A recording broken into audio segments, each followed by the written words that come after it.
Disclaimer: this is a fictional dramatization created for artistic, emotional, and educational storytelling purposes. All characters and events are entirely fictional and created using AI tools. No impersonation, misrepresentation, or harm is intended. The content contains scenes of danger involving child characters. However, no real persons or minors were involved in its production. Grace's Love Stories produces scripted, AI-generated stories that promote, entertain, inspire kindness, and emotional connection. We respect our viewers and strictly adhere to YouTube's policies.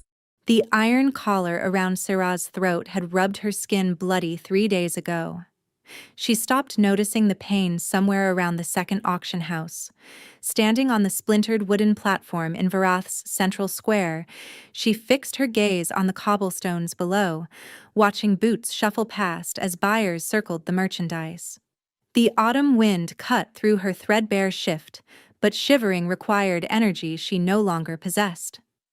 "Lot 17, the auctioneer barked, yanking her forward by the collar chain. "Female, 20 winters, Omega, literate, decent health despite appearances." He forced her jaw open, displaying her teeth like a horse for sale. Previous household service, trained in childcare and nurturing work. The laughter that rippled through the crowd made her stomach clench. "Childcare?" A heavy-set merchant snorted. "What pack needs an Omega for that? Pups either toughen up or they don't survive. Natural order." 60 silver, starting bid. The auctioneer tried, his voice carrying false confidence. Silence. Sarah had learned to read silences in the months since raiders destroyed the Willowmere pack. This one spoke clearly. Worthless. 40 silver, the auctioneer amended. More silence. A woman in the crowd whispered something that made her companions laugh. Sarah caught the words useless and burden before forcing herself to stop listening. "She's gentle with difficult children," the auctioneer added desperately. "Calms the feral ones, the broken ones, has a gift for coddling weakness." Someone called out. "That's not a gift, that's a disease." 20 silver. The voice slithered through the crowd like oil. "And that's generous." Sarah's blood turned to ice. The man who stepped forward wore wealth like armor, fine furs, golden rings, but his eyes held the flat emptiness of a predator who killed for pleasure. His smile revealed too many teeth. "Lord Morcant," the auctioneer said, relief flooding his face. 20 silver is 15. Morcant moved closer, circling her with deliberate slowness. "Look at her. Half-starved, spirit broken. She'll last a season in my kennels, maybe 2. 15 silver, final offer." Kennels. Sarah knew what that meant. The fighting pits outside Varath, where feral wolves tore each other apart for entertainment. Omegas didn't fight. They served other purposes for the handlers between matches. 15 silver, the auctioneer agreed, defeat heavy in his voice. "Sold to Lord Moore." A sound split the air. Not a word, not a howl, something between. A guttural snarl of pure, uncontained rage that seemed too massive to come from anything mortal.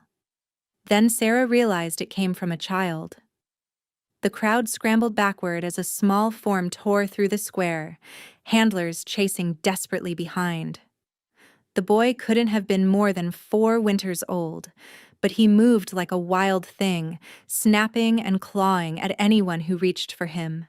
His eyes were wrong, not the warm glow of a healthy wolf pup, but something feral and fractured, pupils blown wide with terror and fury. "Catch him!" someone shouted, "before the Alpha King sees—" Too late. A ripple of power washed through the square, so absolute it stole the breath from Sarah's lungs. Conversations died. Laughter ceased.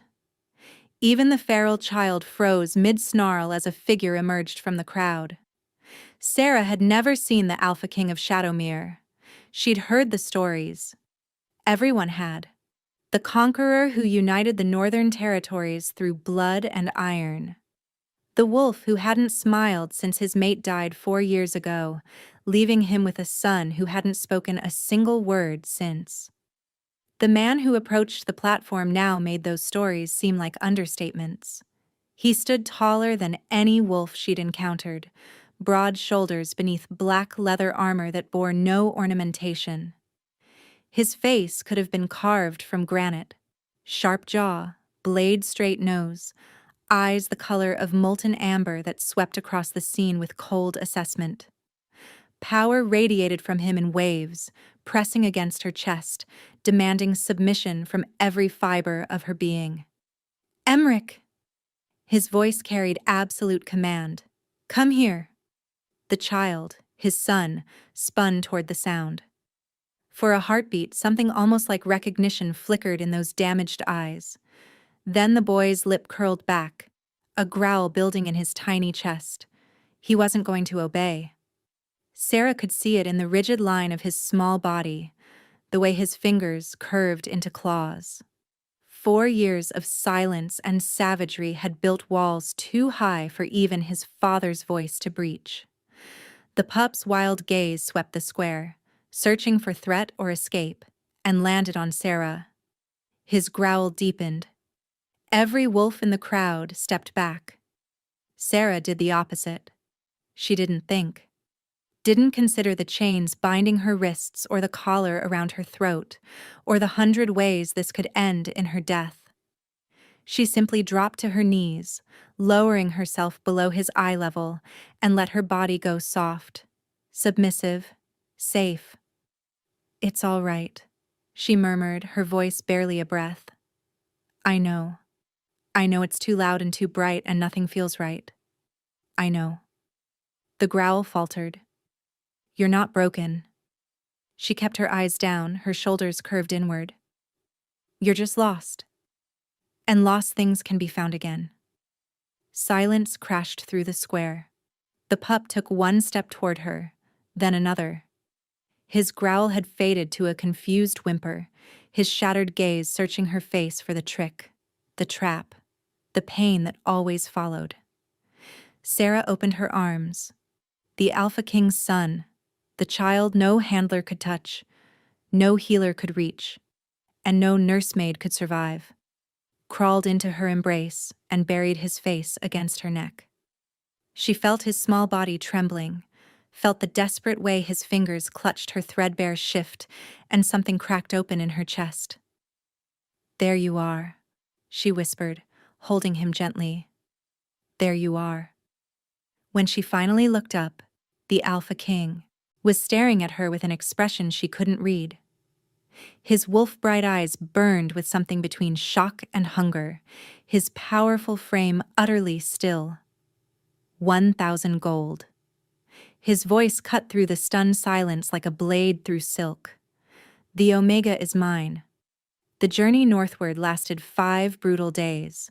Sarah walked at the center of the Alpha King's procession, her bare feet leaving bloody prints on the mountain paths. The warriors surrounding her made no effort to slow their pace or ease her passage. If anything, they seemed to take pleasure in her struggle. Her fingers brushed the small leather pouch hidden beneath her shift, the one thing the slavers hadn't taken. Inside, dried herbs rustled softly. Moon petal for fevers, silverwort for infections, remedies she'd learned helping Willowmere's healers tend sick pups during the winter plagues. Useless skills now, according to everyone who'd examined her worth. But she kept the pouch anyway. Some habits were harder to break than chains. 1,000 gold for that, one warrior muttered, loud enough for her to hear. King's lost his mind. "Maybe she's warming his bed," another suggested with an ugly laugh.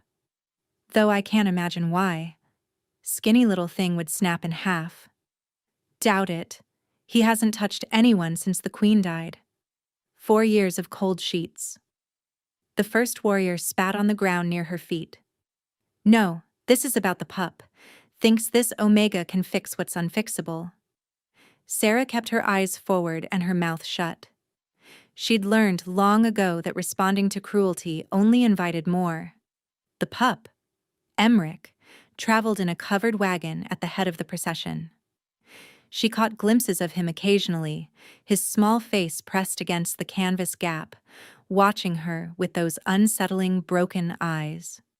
Each time their gazes met, something in his expression flickered. Not warmth, not yet. But not the feral emptiness either. Recognition, the memory of arms that held him gently. On the third night, her legs finally gave out. The ground rushed up to meet her, rocks biting into her palms and knees. She tried to rise, but her muscles had nothing left to give. The world spun in sickening circles. Leave her. The voice belonged to the warrior who'd speculated about her purpose. Dead weight slowing us down. Could carry her, another suggested with mock consideration. Share her between us to lighten the load. Warm ourselves on these cold mountain nights.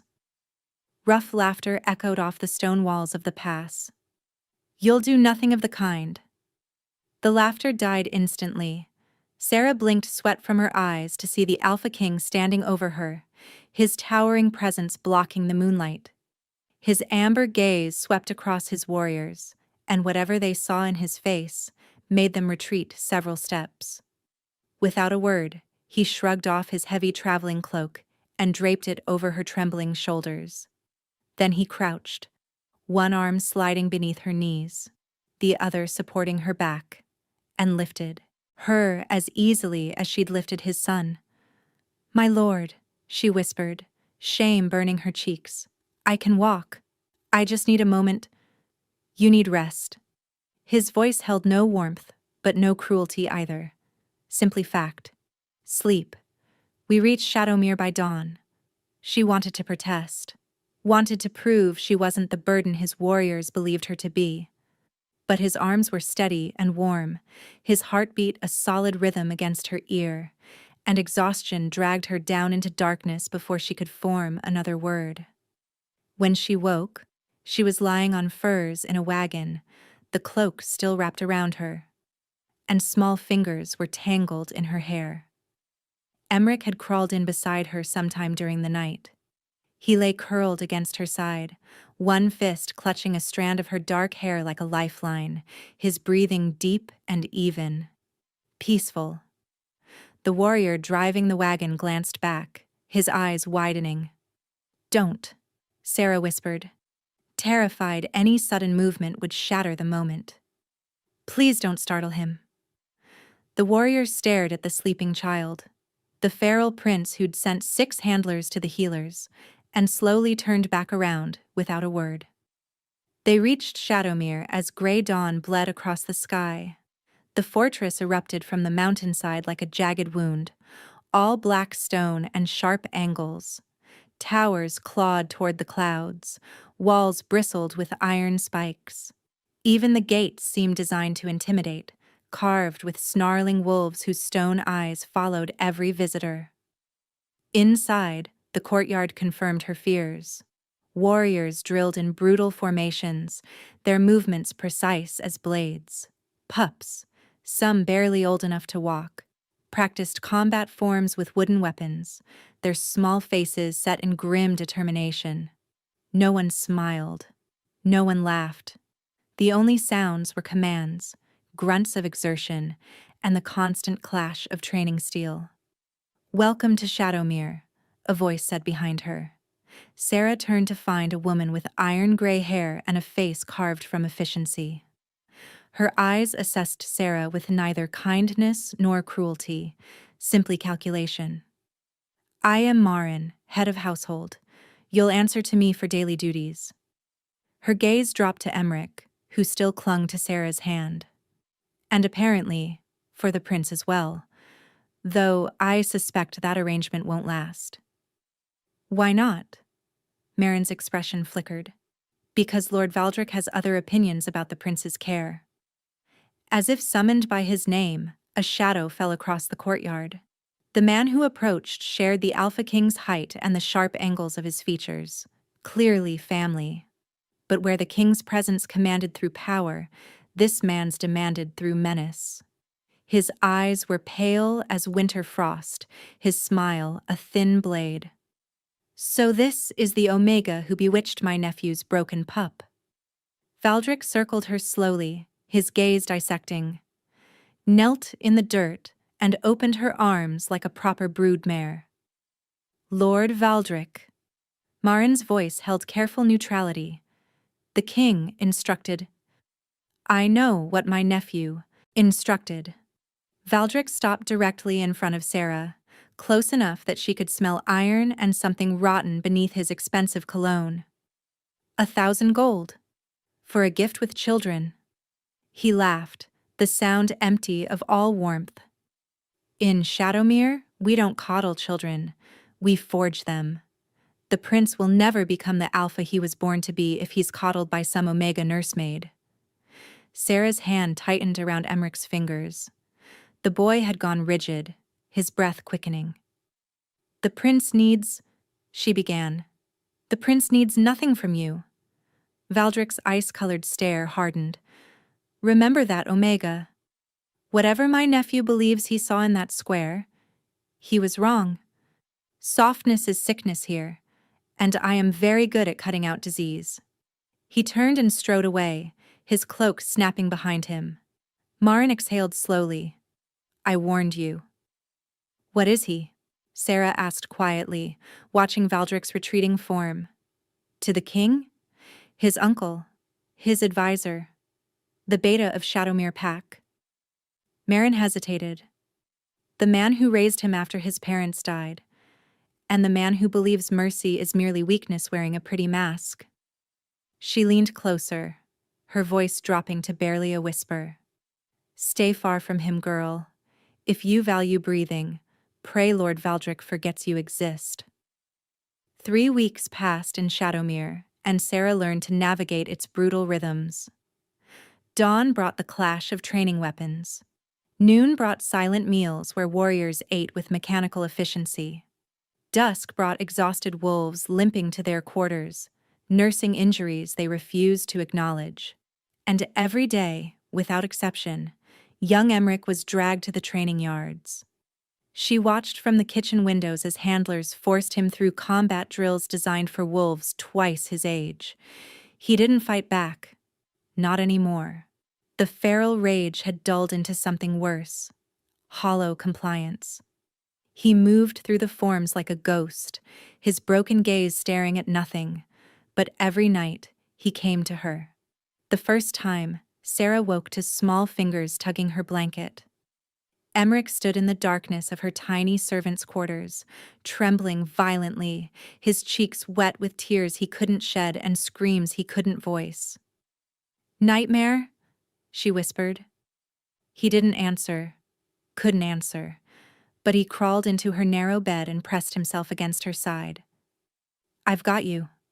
She wrapped her arms around him gently, humming a half-remembered lullaby from her own childhood. Nothing will hurt you here. I promise. He fell asleep within minutes. After that, he appeared every night. Always shaking, always silent, always seeking the only safety he'd found in 4 years of darkness. The other servants noticed. You'll get us all killed, a kitchen maid hissed one morning. The prince isn't supposed to leave his quarters. If Lord Valdric finds out, he's a child, Sarah said quietly. A frightened child who needs comfort. He's the Alpha's heir. He needs to be strong. The maid's eyes darted nervously. Comfort makes wolves weak. That's the Shadowmere way. But the Shadowmere way was killing him. Sarah could see it in the growing hollowness of Emmerich's cheeks, the way his small body flinched at every raised voice. He wasn't becoming stronger. He was disappearing. The breaking point came on a frost-bitten morning. She was carrying linens across the training courtyard when she heard the sound, a high, keening whimper that pierced her chest like a blade. Emmerich stood in the center of a circle of older pups, his wooden practice sword lying broken at his feet. Blood dripped from his nose. One eye was already swelling shut. Pathetic, an instructor growled, grabbing Emmerich's arm roughly. The Alpha King's son, beaten by pups twice his size. Shift, fight back. Prove you're not worthless. Emmerich's body shook, but nothing happened. His wolf, damaged by whatever trauma had stolen his voice, refused to emerge. Shift! The instructor's hand raised, ready to strike. Sarah was moving before she could stop herself. Don't touch him. Her voice rang across the courtyard, freezing everyone in place. The linens tumbled from her arms. She didn't care. The instructor turned, disbelief warping into fury. What did you say, Omega? I said don't touch him. She stepped between the man and the child, her pulse racing but her voice steady. He's injured. He needs rest, not more beatings. He needs to learn. Pain is the only teacher worth. Pain is teaching him to die inside. Sarah lifted her chin, meeting the instructor's eyes in direct violation of every rule she'd been taught. And when there's nothing left inside him, no amount of pain will bring it back. The silence that followed was suffocating. Then Emmerich's arms wrapped around her legs, his small face pressing against her thigh. Not hiding, holding, trusting her to protect him when no one else would. You dare. The instructor's voice dropped to something dangerous. You dare question our ways, Omega. You dare imply you know better than centuries of... She implies nothing. The crowd parted instantly. The Alpha King emerged from the shadows of the covered walkway, his molten gaze fixed on the scene before him. His face revealed nothing. No anger, no approval, no hint of what consequence awaited. My king. The instructor dropped to one knee. This Omega interrupted training. She defied. I saw what she did. The king moved closer, his broad shoulders casting them all in shadow. His gaze dropped to his son, still clinging to Sarah's legs, and something unreadable flickered across his features. The boy is injured, he said finally. Training is finished for today. But my king, the child must learn. I said finished. The alpha command in his voice made every wolf in the courtyard bow their heads. The instructor retreated without another word. Only Sarah remained standing, Emmerich still attached to her legs like she was the only solid thing in his crumbling world.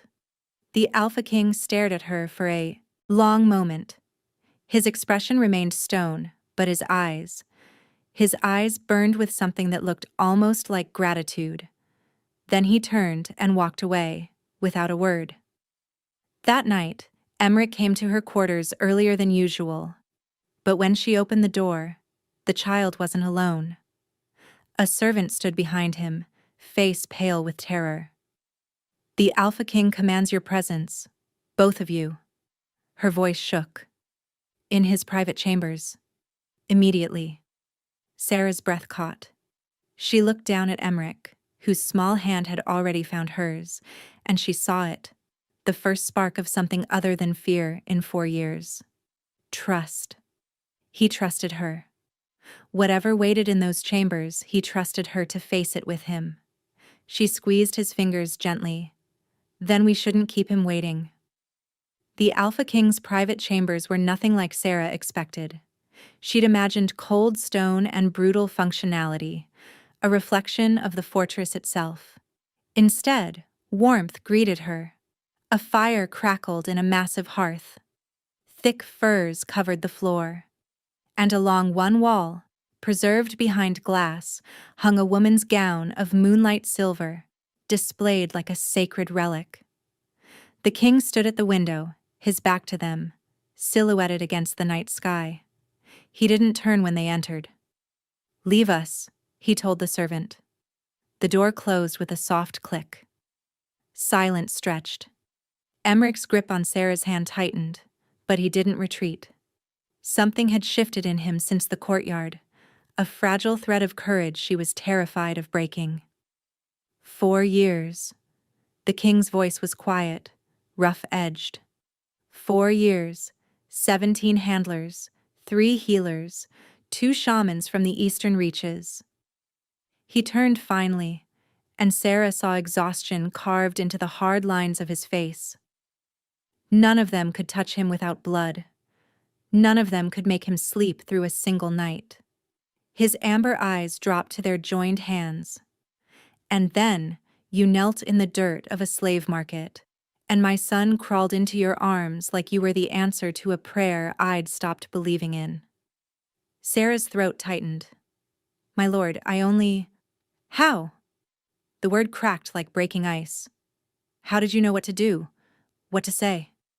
She hesitated, searching for an explanation that wouldn't sound like madness.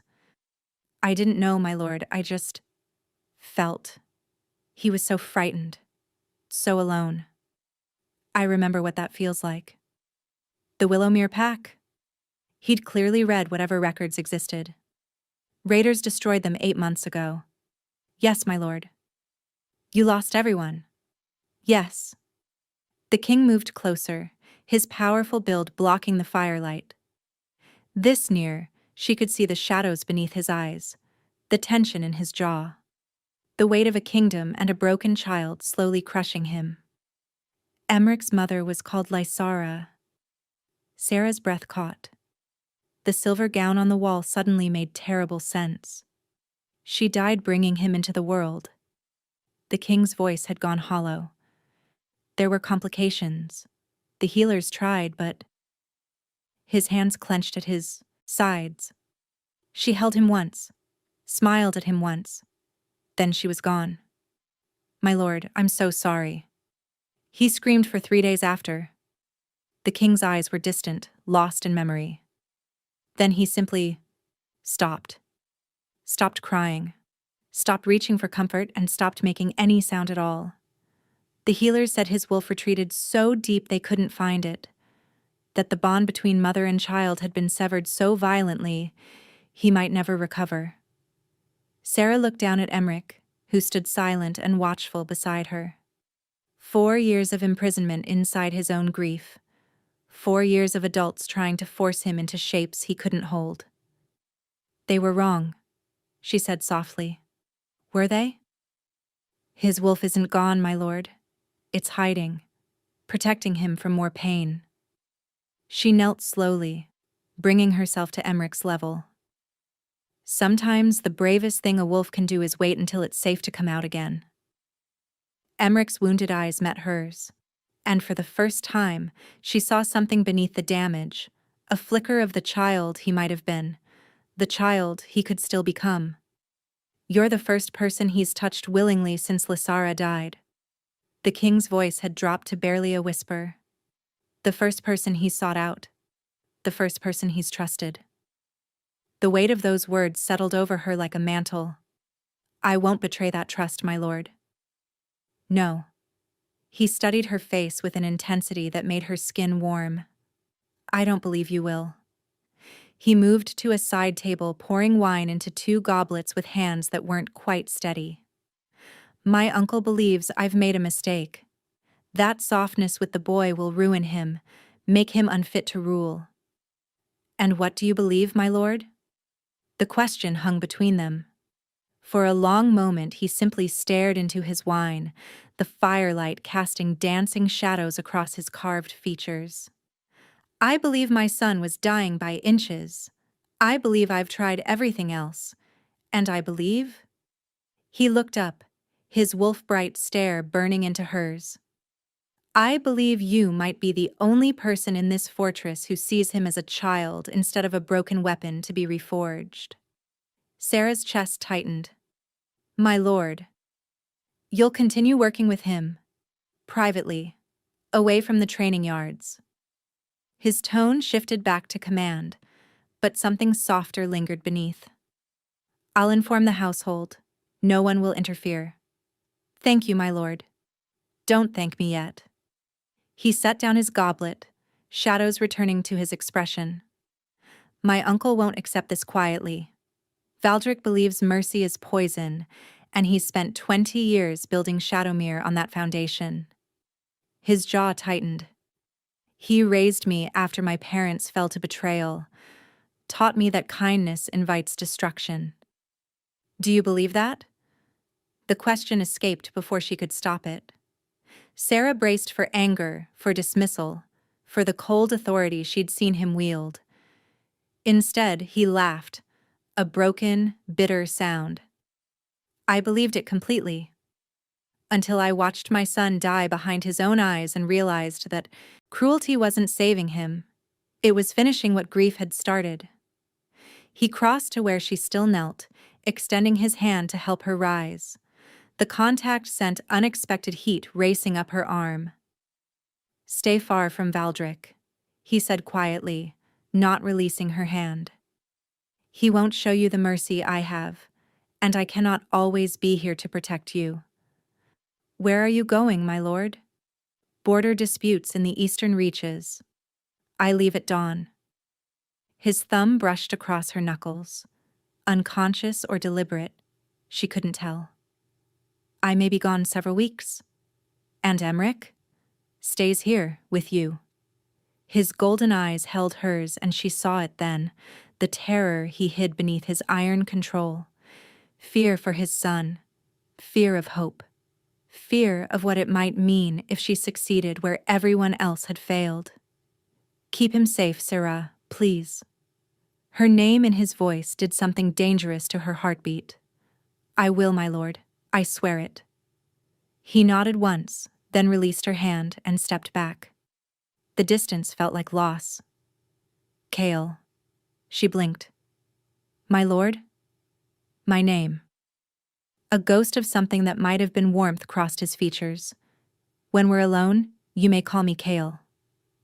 The Alpha King rode out at dawn with 200 warriors at his back. Sarah stood in the courtyard with Emmerich's hand in hers, watching until the procession disappeared into the mountain mists. The boy's grip tightened as his father vanished from sight, but he didn't cry, didn't whimper. He simply pressed closer to her side and waited. He'll come back, she promised quietly. Your father is strong. Emmerich said nothing, but he didn't let go of her hand for the rest of the day. With the king's intimidating presence gone, Shadowmere began to shift. It started small. A kitchen maid burned her hand on a pot and, seeing Sarah nearby, burst into unexpected tears. Not from pain, but from the months of tension she'd been forbidden to release. Sarah held her while she sobbed, and the other servants watched in wary silence. The next day, 2 of them asked if she could help them with something. Then 3. Then 7. Not injuries of the body. Shadowmere's wolves healed those quickly enough, but injuries of the spirit. Exhaustion. Loneliness. The crushing weight of living in a place where any softness was treated as disease. Just talk to us, a young guard admitted one evening. It's been so long since anyone just talked. Sarah listened. That's all she did at first, listened to their fears, their griefs, their memories of what life had been before Valdric's philosophy had stripped all warmth from these walls. And slowly, carefully, Shadowmere began to thaw. She heard laughter in the kitchens for the first time since her arrival. Saw servants pause to share conversation instead of scurrying past with heads down. Watched as the rigid hierarchy of fear softened into something that resembled community. But the greatest transformation was Emmerich. She worked with him daily in the abandoned garden behind the eastern tower, a space so choked with weeds that no one bothered to visit. Together, they cleared the dead growth and planted new seeds. She talked constantly, narrating everything she did, filling the silence between them with gentle words he never returned. Some days he simply sat and stared at nothing. Other days he helped her dig in the soil, his small hands working beside hers, his damaged eyes carrying the faintest light. She never pushed him to speak, never demanded progress or performance. She simply existed beside him, steady and patient, proving through 1,000 small moments that she wouldn't disappear like everything else he'd loved. 3 weeks into the king's absence, Sarah woke to find Emmerich standing at her bedside, clutching something in his small fist. A flower. One of the first blooms from their garden, white petals streaked with pale purple. He held it out to her, his expression uncertain, hopeful, terrified. "For me?" she whispered, her throat tight. He nodded slowly. "It's beautiful, Emmerich. Thank you." She reached out to take it, and their fingers brushed. The boy's lips parted. His chest rose with a shaking breath. And then, a sound. Small, broken, barely a whisper. "Sarah." The world stopped. Her breath seized so hard she thought she might shatter. Her eyes burned with sudden tears. "What did you say?" she breathed. Emmerich's lower lip trembled. 4 years of silence. 4 years of walls built from grief and terror. And now, crumbling. "Sarah," he said again, stronger this time. "Stay." She pulled him into her arms, tears streaming down her face, holding him like he was the most precious thing in any world. He clung to her with desperate strength, his small body shaking with sobs he could finally release. "I'm staying," she promised into his hair. "I'm not going anywhere. I'm right here." When she finally looked up, she saw servants gathered in the doorway, their faces painted with shock and wonder. The word would spread through the fortress within hours. The prince had spoken. After 4 years of darkness, Emmerich had found his voice again. But the joy of that morning shattered before noon.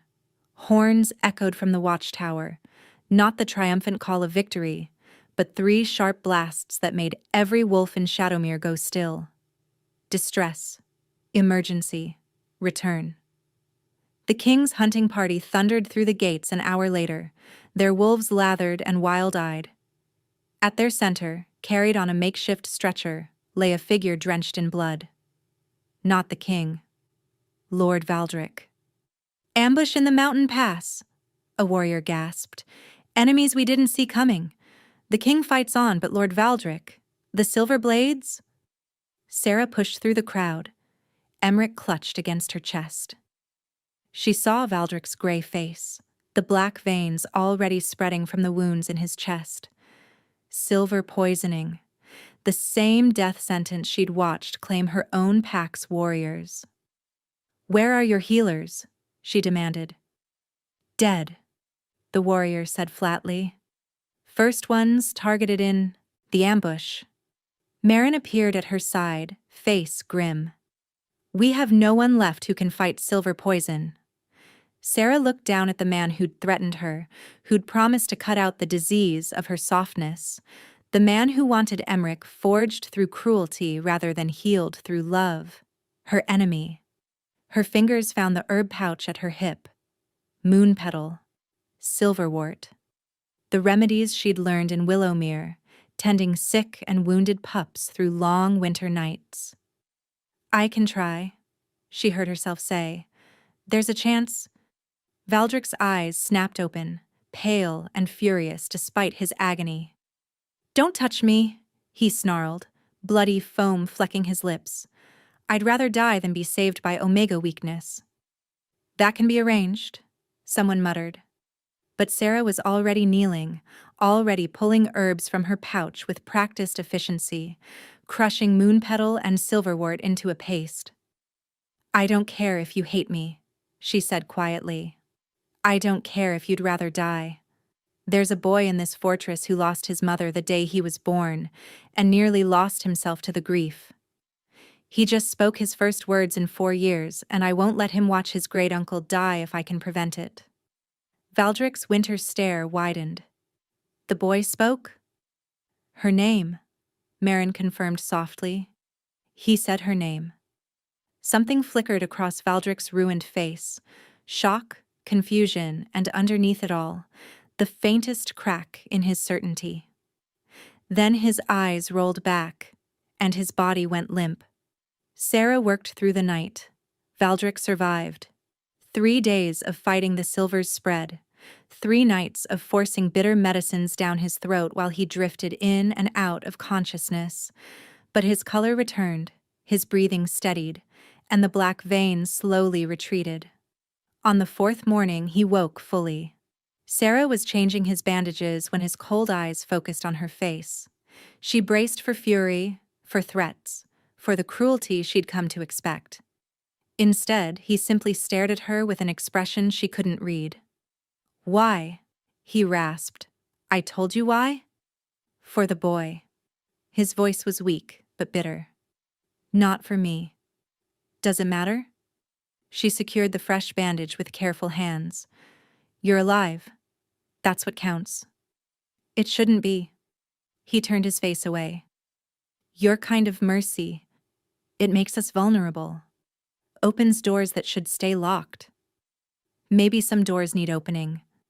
He didn't respond, but he didn't threaten her either, and for Valdric, that almost counted as progress. The king returned 4 days later, victorious but exhausted. Sarah heard the horns from the garden where she sat with Emmerich, teaching him the names of the flowers they'd planted. The boy's head snapped up, his newly found voice emerging in a breathless whisper. "Father?" "Yes." She smiled, her heart full. "Let's go welcome him home." They reached the courtyard as the king dismounted, his armor dented and bloodied but his powerful build intact. His amber gaze swept the crowd. Searching, she realized. Searching for them. When his gaze found Sarah with Emmerich at her side, something in his expression cracked open. Then Emmerich released her hand and ran. The crowd gasped. The feral prince who couldn't be touched, who hadn't willingly approached anyone in 4 years, sprinted across the courtyard and launched himself at his father. "Father," he said, small and broken and miraculous. "Father, you came back."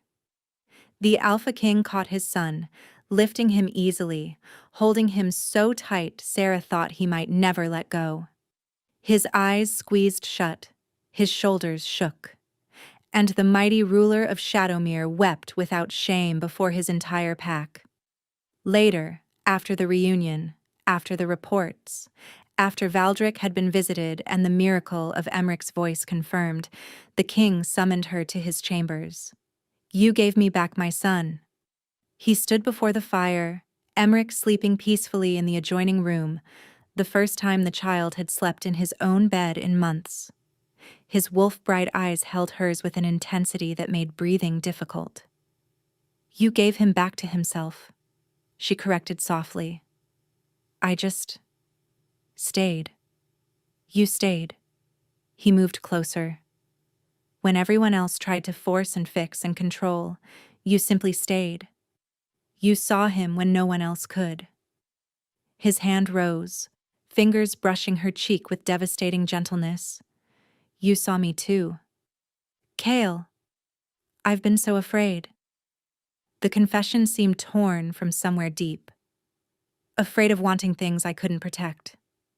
Afraid of hoping. Afraid of becoming the man I was before Lysara died, and Valdric convinced me that softness killed her. Did it? No. His forehead dropped to rest against hers. Childbirth killed her. Fate.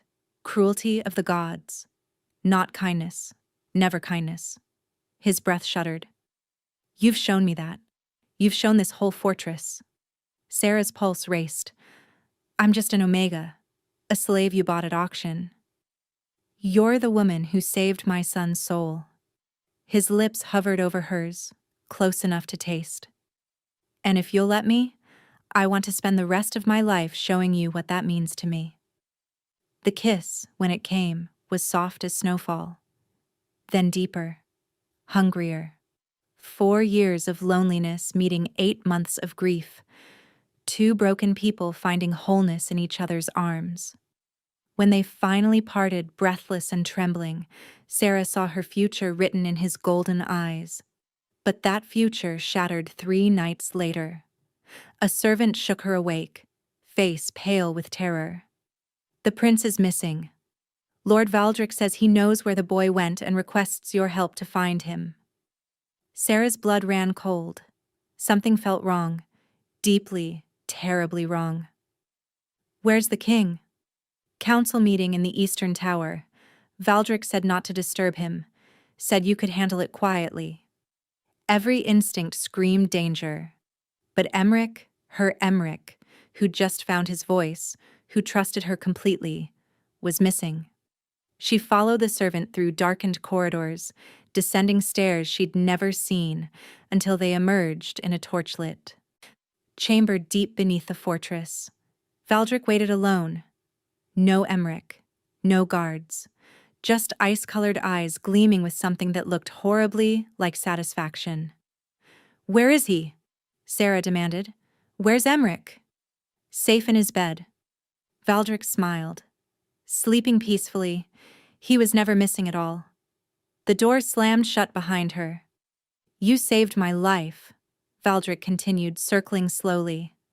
"I've spent days trying to understand why that fills me with such rage, and I finally realized it's because you've proven everything I believe is wrong." "Valdric, 20 years I've shaped this pack. 20 years of cutting away weakness, of forging strength through suffering.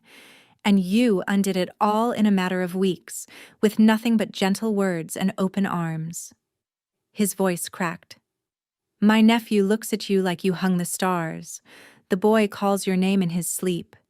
Even the servants smile now, as if joy were something they were allowed to feel." "Those are good things," Sarah said desperately. "Can't you see that?" "I see corruption." He drew a blade from his belt, silver-edged, glinting with oily poison. "I see a disease that must be cut out before it destroys everything I've built." He lunged. Sarah screamed, and the chamber exploded into chaos. The king burst through a hidden passage, his roar shaking dust from the ceiling. He'd followed her, somehow known, somehow sensed the trap. His powerful frame slammed into Valdric, sending the poisoned blade spinning across the stone floor. "You dare!" Kale snarled, his wolf surging beneath his skin. "You dare threaten her in my own fortress?" "I dare because no one else will." Valdric scrambled upright, another blade appearing in his hand. "You've forgotten what we are, nephew. What we must be. She's made you weak, and weakness will—" The king struck first, but Valdric had trained him, had shaped every combat instinct the Alpha King possessed. The fight was brutal, evenly matched, blood spraying across ancient stone. More guards poured in, some loyal to the king, others to Valdric's poisonous ideology. The chamber became a battlefield. Sarah pressed against the wall, helpless, watching the man she loved fight for both their lives. Kale was winning. Slowly, surely, his superior strength overwhelming his uncle's experience. Then Valdric stumbled backward, defeat clear in his pale gaze. "I'm sorry, nephew," he whispered, and drove his poisoned blade into his own chest. Kyle caught him as he fell, confusion replacing fury. "Uncle." But Valdric's dying hand shot up, a third hidden blade piercing the king's side before anyone could react. "My legacy," Valdric gasped, bloody smile spreading, "will outlive us both."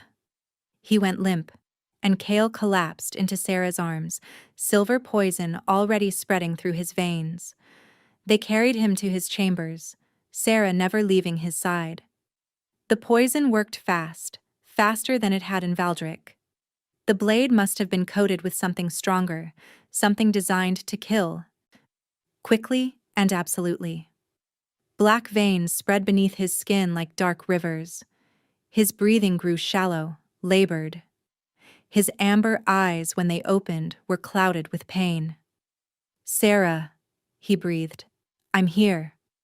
She pressed her hands to the wound, reaching for her herb pouch, willing her knowledge, her desperate love, her very life force into fighting the poison. "I'm right here. Don't you dare leave me. Emmerich is safe, sleeping. He's going to wake up tomorrow and you're going to be there." Tears streamed down her face. "Do you hear me, Kale? You're going to be there." She worked through the night. Every herb she knew, every remedy her pack's healers had taught her before they died. She packed the wound with poultices, forced antidotes between his cracked lips, and when medicine failed, she simply held him, pouring her heart into his fading body. "Stay," she begged silently. "Stay with me. Stay with your son. We just found each other. You can't leave now." His heartbeat faltered. His breath stopped, and Sarah screamed, a sound of pure anguish that echoed through the fortress. Then, a flutter. Weak, uncertain. But there. His chest rose. His eyes opened. Sarah. Her name on his lips, rough and broken and alive. "You impossible man." She collapsed against his chest, sobbing with relief. "Don't you ever do that again?" His hand found her hair, fingers tangling in the dark strands. Couldn't leave. Had promises to keep. Dawnlight crept through the windows, painting the chamber in shades of gold. Kale's color slowly returned, the black veins retreating, life flowing back into his powerful frame. When Emmerich appeared in the doorway, small face tight with fear, Sarah opened her arms. He ran to them, climbing onto the massive bed, burrowing between his father and the woman who'd saved them both. "Father's hurt," Emmerich whispered, still miraculous, those words from his lips. "Father's healing," Kale corrected, his voice gaining strength, because of Sarah, because she refused to let the darkness win. Emmerich looked up at her with eyes that had lost their fractured emptiness. "Sarah saved us?" "She saved everything." Kale's hand found hers, squeezing gently. "She saved this whole fortress just by being brave enough to be soft in a world that told her softness was weakness." "It's not weakness," Emmerich said firmly, an echo of words he'd heard her say 100 times. "It's being brave enough to feel things." Sarah laughed through her tears. "That's right, little one, that's exactly right." The weeks that followed transformed Shadowmere completely. With Valdric gone, the fortress exhaled decades of tension. Warriors who'd hidden their gentleness now showed it openly. Children laughed in the training yards between combat drills. Music filled the great hall every evening, and the gardens Sarah had planted with Emmerich bloomed throughout the grounds. The Alpha King ruled differently now, still strong, still commanding, but tempered with mercy that made his people love, rather than simply fear him. "You've changed everything," he told Sarah one evening, watching the sunset paint the mountains gold. "We changed together," she corrected. He pulled her close, pressing a kiss to her temple. "Then let's make it permanent." The mating ceremony took place beneath the full moon. The entire pack gathered in the courtyard.